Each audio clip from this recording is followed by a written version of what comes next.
So for just this is Eisen. We're just having a little bit of a slurp with some Triscuits. Acquiring the nutrition, as one would say.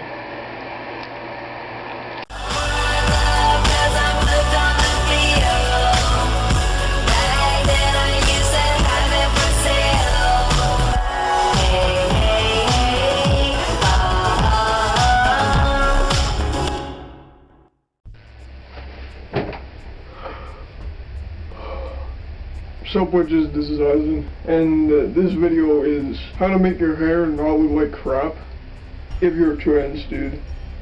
So, for me right now, I've got long hair. I don't know much about having short hair as a trans dude because I did that once when I was about 9 or so. Suppose you could say my hair when I was about 14 was mid-length. I do go by women's hair standards, because I don't know much about having short hair at all. The last time I would actually consider my hair short was for grad, which my parents made me get. I guess the picture was for them. They had to choose my haircut for me. So me right now, as you can tell, I look like crap. I look like a freaking idiot because at some point in time I decided it'd be a good idea to cut my hair about here on this one. That will not make your hair look masculine. It'll make it go out like this up here, which you don't want at all. You want your head to be, you know, as even as possible, as freaking, you know, straight and square as it can possibly be. I cut my own hair, and what I did with these pieces was an absolute mistake. Don't do what I did. I'll make a video about cutting your hair as a trans dude at some point. But today I'm focusing on making your long hair look doodly. So the first thing I would recommend is just don't put anything in your freaking hair. Don't put it up or anything, which is kind of a given unless you're into Lil Peep, which then of course you're gonna want to do the little pigtails that he does, but I don't pass well enough for that. My head is shaped like a freaking spoon. I will show you. Also about cutting your hair here. These don't fit in a ponytail, which will make me look even worse. So, now of course these are just my standards. I'm not saying anybody has to do this to look good. I'm just saying if you look like me and would prefer to pass better, if dealing with your hair is your preferred way to pass, of course there's many ways. So as you can see, my head is not a very favorable shape. I do look like a spoon. It is horrible and I am ashamed. It is one of my least favorite things about the way I look. So, first of all, ponytails, if they're necessary, do the lowest possible one you can, and maybe make it loose, but make sure that you have grown all your hair out in a way that is not up here, so then it all slicks back, and so then you don't get the frickin' I can speak to the manager type of thing going on, you know. Can I speak to the manager? Basically, you want to keep your hair on your shoulders, on your neck, if you look like me, and naturally that's the way I like it. It makes me feel powerful, which is something about long hair that people with short hair just don't get. If you do have long hair or want it, it is probably going to make you feel really beautiful or powerful, and for me it's a combination of both. One thing that every dude frickin' knows is hats, okay? Here's the thing, it's gotta be a certain type of hat. I'll show you what I mean by this. Here I have many hats, but there are only a few types which you can just pick up and wear as a trans dude. You see, a hat that would be just kind of dangerous for you to pass in is something like this, because it's more of a dad hat. You don't want the type of hat that women are seen wearing. You know, my mom has hats that just really curve on the brim like this, that make your head look round. someone who probably is a chick or hasn't thought about this would just never think about. It just makes my head look really small and round. As a trans dude, there's a chance that your head is going to be small and round. Either you're going to get stuck in the permanent child look or the used to live as a chick kind of look. You know, it's fun being a fake child, but let's be honest, it's not snazzy as you would like it to be. I suppose this is an excuse to show off my hat collection.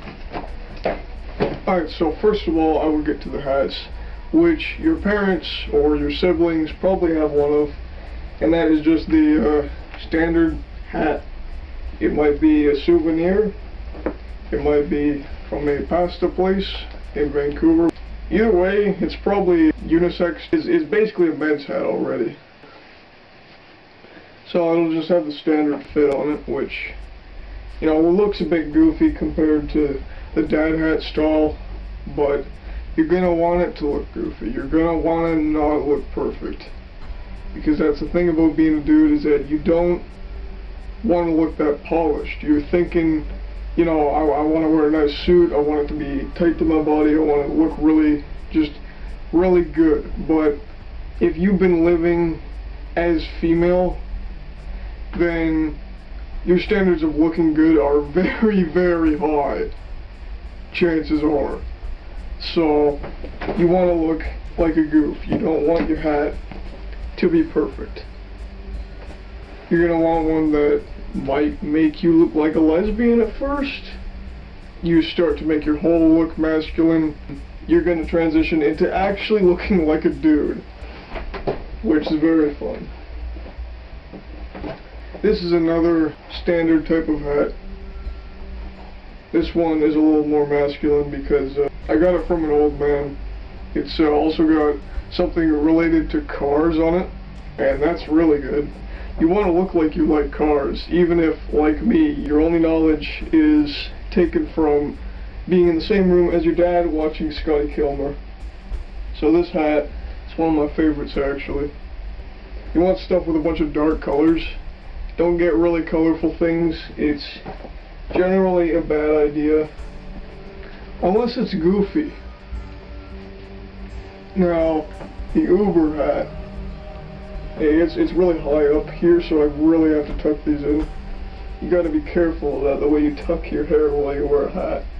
You really have to tuck it at the sides, and then let your hair go over your shoulders to show that you have long hair and it looks good.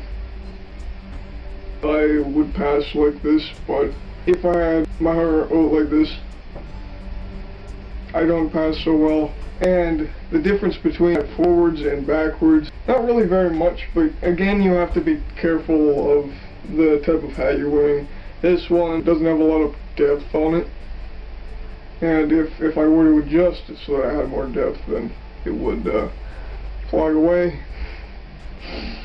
So you're going to want to watch out for something like that. It's only a centimeter, but it does make a difference. Another hat that your family may have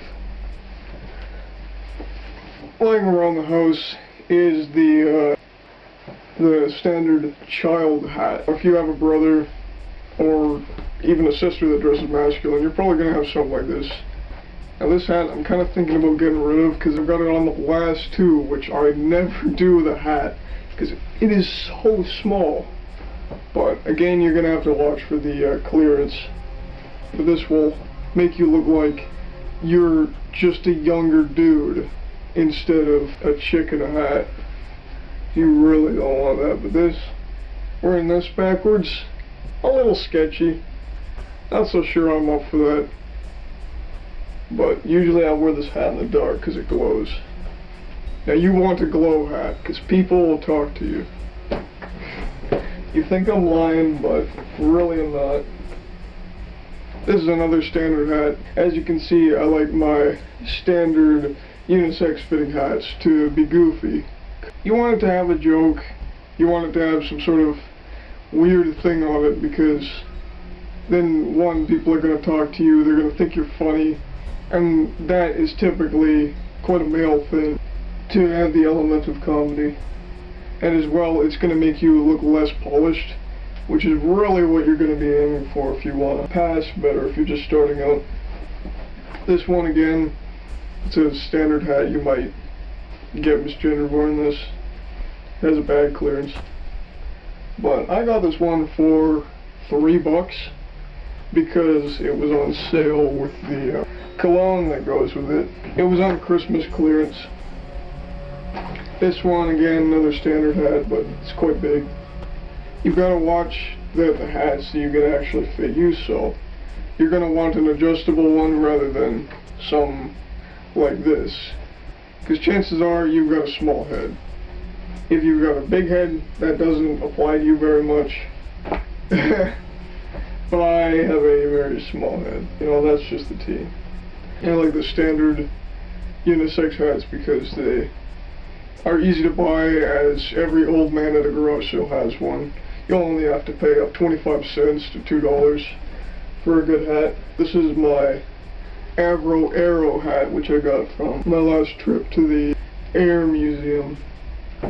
But it doesn't fit me very well. Who you calling pinhead? You're going to want to invest in old man hats. They make you look very masculine. You can always just say, oh, I got this off my dad or whatever. But chances are someone in your family is going to have some hats, so hit up your uncle or something and say, yo, I've got $5 in my pocket. What kind of hats do you have? If you're the type of person that doesn't want to get misgendered at a garage sale. Now I'm going to move on to the more masculine and formal of the hats. A type of hat which you might come into contact with is the bucket hat, which I used to think was horribly freaking unfashionable. I just thought they were the worst. But then I seen a dude online who actually looked pretty cool wearing one. And I went, yo, where my homie at? Now, this is another one that might make you look like a child. It has a girl's name written in there. The fabric is pretty weak, but this one is made of very thick fabric. It's another old man hat. They're really good to buy. I highly suggest them. Got this for $2 and it's one of my favorites. The sound too changes when you wear a hat like this. It makes everything sound weird. It's just over your ears, right? So if you have anxiety, maybe don't wear a hat like that. Snapbacks are one of the most common types of hat.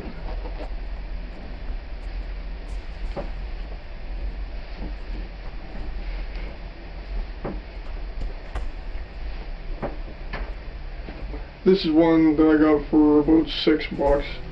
Thrift store, of course. Never buy new. It's a rip-off. It's such a rip-off. Unless you hang out with people who are all, yo man, gotta wear Hurley every day or whatever, then it's not worth it. Just buying new brand stuff. And so snapbacks, they're your best bet. But not every family has one. I grew up in the 2000s, so we don't have a lot of snapbacks floating around the house. They're all mine. So they can be worn forwards, which this one always looks a little bit too big for my head because it's just massive and very, as I've heard, you're supposed to get a hairdryer and mold it to your head and whatnot, make it look like that, but I don't want to do that. I like looking like a tacky little boy. It's something every trans guy has to go through. And so the backwards version of this hat, better for passing, I suppose. Even a Justin Bieber snapback can help you to pass, especially if you're really gay. You're also going to want to pick up hats which relate to businesses. It's part of the whole, you know, polish remover type thing. You might want a bit of a grunge look.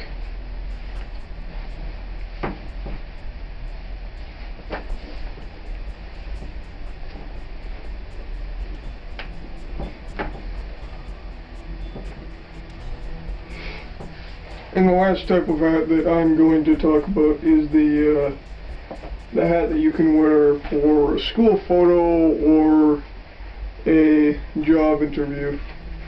Now this one Might make you look a little nuts unless you're actually applying to be on a ship, but the way it fits relates to the type of attire and the way it's got the not so functioning but just nice looking brim. That's important.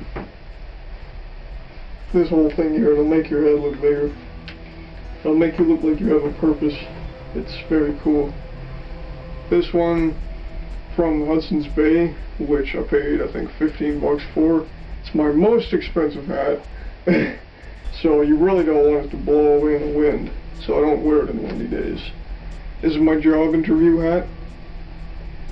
But if you want to look more casual, you can just wear a regular hat. Yeah, this one makes me look real official. If you wear something like this and you're about my age, you come in there with maybe a collared shirt or trench coat, people won't ID you anymore, chances are, if you just got a whole frickin' masculine look. Because no little kid comes in wearing one of these. Nobody's gonna say, hey man, where's your ID at? I know you're wearing that frickin' newsboy cap and a trench coat, but you've gotta be about 5, haven't you? So, that's my hat collection. Oh, frick, I forgot to talk about toques. That'll be another video.